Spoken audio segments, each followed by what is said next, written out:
Was the fix in for the lottery? No, it's ridiculous, but that's okay. I know that you think it's ridiculous, but I don't think the question is ridiculous, because I know people think that. Patrick Ewing joining us. What did you know about the possibility of that 85 lottery being fixed? You know that it was fixed. It was a cold envelope. It was a bent envelope. The tip was bent. Something that is these conspiracy theories. To further mix the envelopes, and then I will conduct the drawing.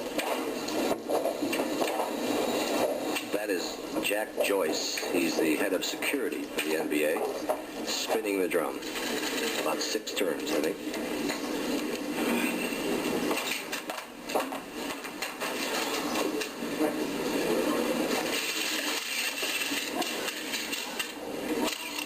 The team whose logo is in this envelope will have the first pick in the NBA draft. As you can imagine, this is a New York crowd. Congratulations here at the Waldorf Astoria. It might have been fixed. I don't care. I ended up where I was supposed to end up. New York needed to have a team, a strong team to, make the league stronger. And that's what happened. Show what you got in your hand. He has number 33 all printed up here already. Patrick, there's confidence for you. So you will make a call to you. Oh, yeah. I'd like to speak to him, and it takes a little suspense out of who we're going to select, but... You can buy that, okay? But we know differently, and here's David Stern with the announcement. First pick, select Patrick Ewing.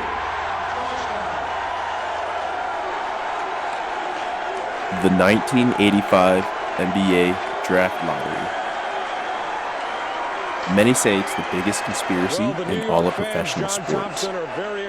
Patrick Ewing was the consensus first overall pick in the 1985 draft after a tremendous career with Georgetown, the National Player of the Year, including the NCAA title in 1984. Simply put, he was the next big thing.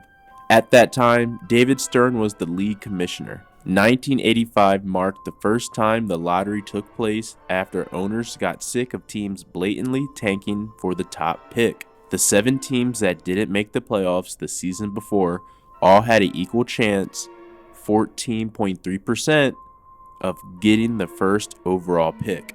The conspiracy theory revolves around the notion that Stern and the league wanted the Knicks to establish themselves as part of the upper echelon of teams in the NBA because of their standing as one of the bigger market franchises. A revitalization in New York would have theoretically translated to a boost in the overall popularity of the NBA, which would have helped when working on a new television deal. Coming into the NBA draft lottery, Stern allegedly had his mind set on giving the first overall pick to the Knicks, which would virtually hand over Ewing to the franchise. Why does this conspiracy theory exist? Is the evidence undeniable that the lottery was fixed? We will uncover that today. Hello, and welcome to Sports Vaults, presented by D.A.T.A Productions, uncovering the untold, lost, and forgotten files of the sports world. There were rumblings of a predetermined outcome way before the day of the lottery. Stan Kasten, then the GM of the Hawks, recalls attending a college tournament in Hawaii a few months before the lottery. He says, "I was sitting with a couple of NBA guys, and I remember one high-ranking team executive, who I will not name, was 1,000,000% convinced of what was going to happen. He was going to the Knicks," he kept saying. "He's going to the Knicks. It's all arranged." Kasten pauses, chuckles. I didn't believe him at the time. The Knicks were coming off their worst campaign in 20 years. Star forward Bernard King missed 25 games. Center Bill Cartwright was out for the whole season. Many nights, Madison Square Garden had been half full.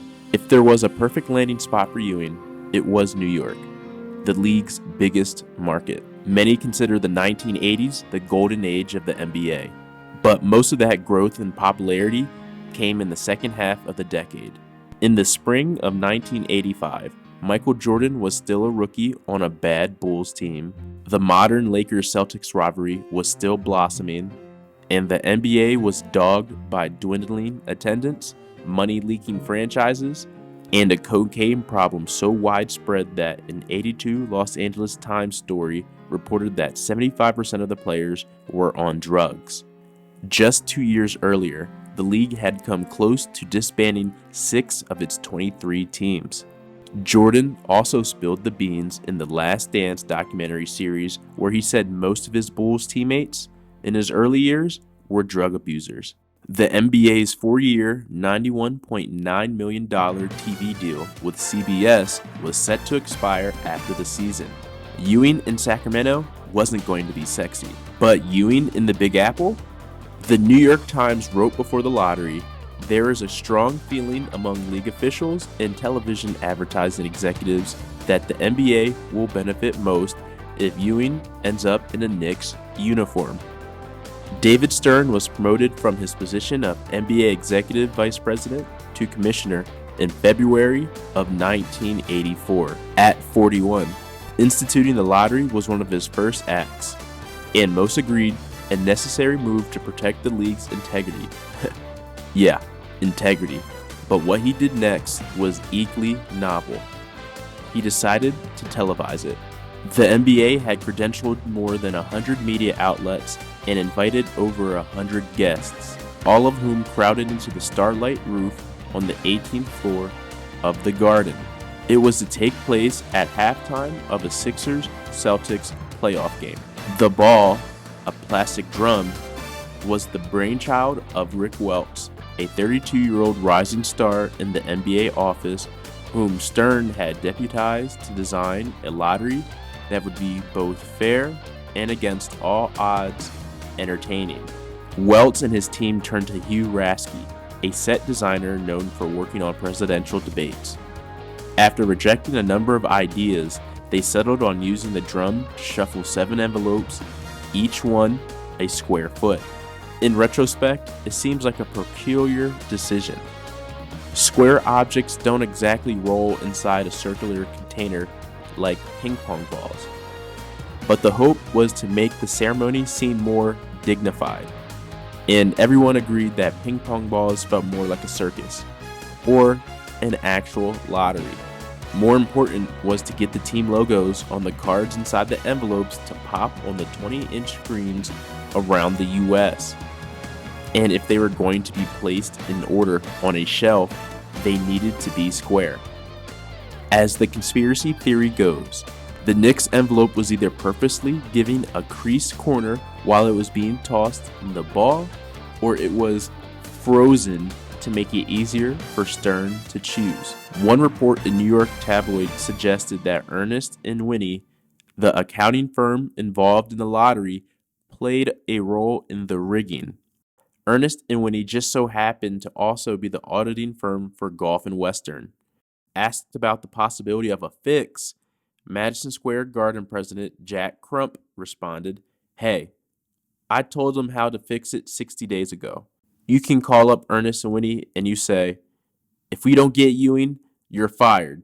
Let's look at the tape again closely.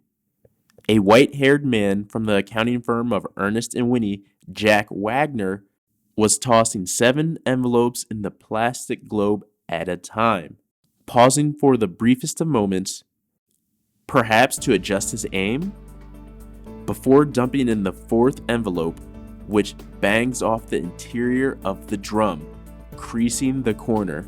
The NBA's head of security, Jack Joyce, spinning the drum 5 times, Stern exhaling visibly and reaching in for the first choice, the one that will determine Ewing's fate.